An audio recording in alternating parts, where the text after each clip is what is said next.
ये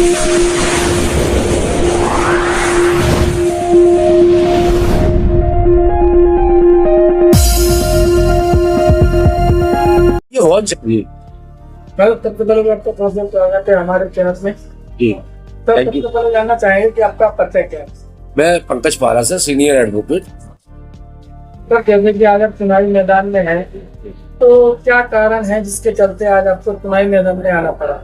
नहीं, कारण कुछ नहीं था, लेकिन कुछ मतलब ऐसा है, कुछ सीनियर्स और जूनियर्स लोग में अभी तक हमारे यहाँ जो अधिवक्ता संघ था वो काफी दिन से निष्क्रिय पड़ा हुआ था, लगभग करीब 5-6 वर्ष हो गए।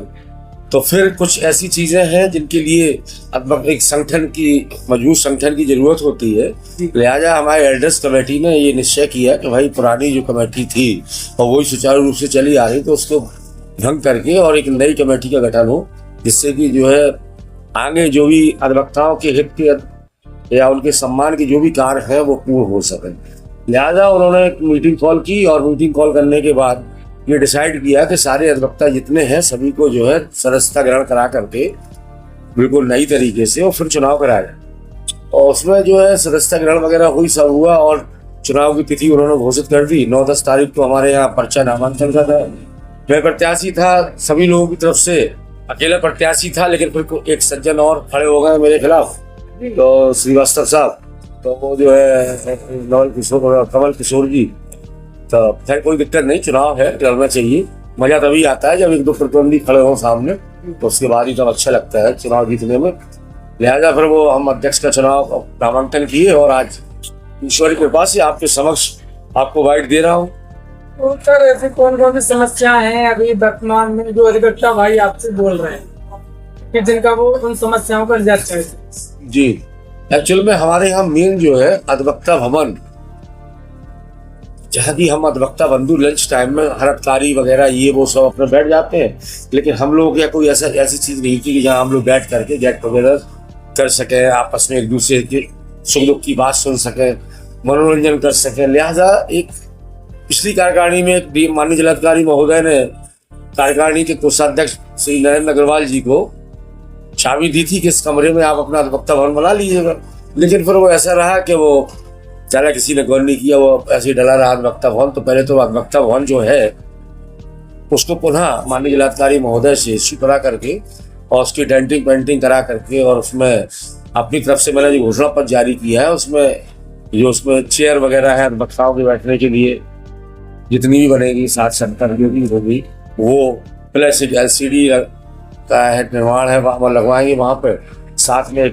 हम लोगों के लिए पानी वगैरह पीने के लिए वो रखवाना है। दूसरा ये है कि कुछ लोगों को उद्दंड टाइप के लोग यहाँ आ गए हैं जिनको ये नहीं है कि भाई सब लोग एक होते हैं, सबका धंधा एक है, सब लोग अपने वकालत कर रहे हैं, सब लोग मिलके चलो, मिलजुल के चलो, एक दूसरे का, छोटे हैं तो बड़ों से आशीर्वाद लो, बड़ों का फर्ज होता है छोटों को प्यार दें और छोटों का फर्ज होता है सम्मान दें बड़ों को। सब चीजें हैं और उनके द्वारा बताए गए कार्य को करें और उनके मार्गदर्शन में चले, जिससे कि आगे उनका भी भविष्य उज्ज्वल हो दुनिया अधिवक्ताओं का।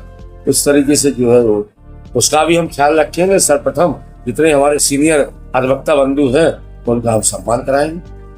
तो अगर अधिवक्ता भाई लोग आपका सहयोग करते हैं और आप अध्यक्ष के पद पर आते हैं, जी, तो सबसे पहला कदम क्या होगा? मैंने बताया आपसे, सबसे पहला कदम ये शपथ ग्रहण करने के बाद एक अधिवक्ता भवन जो निष्क्रिय पड़ा हुआ है उसका जो है हम जीर्णोद्धार करके उसका ओपनिंग करेंगे, जिसमें ताकि सारे अधिवक्तागण पहली मीटिंग हम अपनी उसी में करें, जब भी करें पहली मीटिंग अपनी उसी में करें।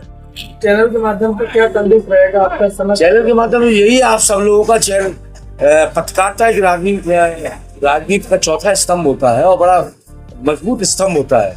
और आप लोगों के आने से बहुत अच्छा लगा कि यहाँ हमारे पास जो जिला वार के चुनाव होते हैं या तहसील वार का चुनाव है, तो इसमें 4 चांद लग जाते हैं। पत्रकार बंधु आ जाते हैं, सब अपना एक दूसरे से अपना पूछते हैं, ये सब चीजें बहुत अच्छी चीजें हैं और होना भी चाहिए। मैं आप लोगों का बहुत सम्मान करता हूँ। आज पुनः आप और भी आपके साथीगण आए पत्रकार बंधु हमारे, उनका भी मैंने सम्मान किया, आपका भी मैं तहे दिल से इस्तकबाल बुलंद कर रहा हूँ कि आप, और भविष्य में जब जो कार्यकारिणी गठित होगी पुनः सभी जितने हमारे पत्रकार बंधु हैं पूरे जिले के सभी को मैं आमंत्रित करूंगा और उनका एक सम्मान कराऊंगा स्टेज पर।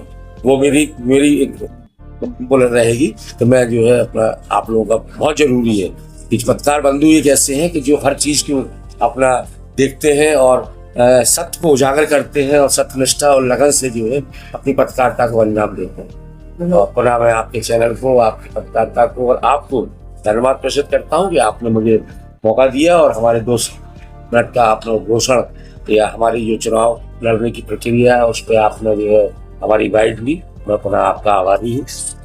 धन्यवाद।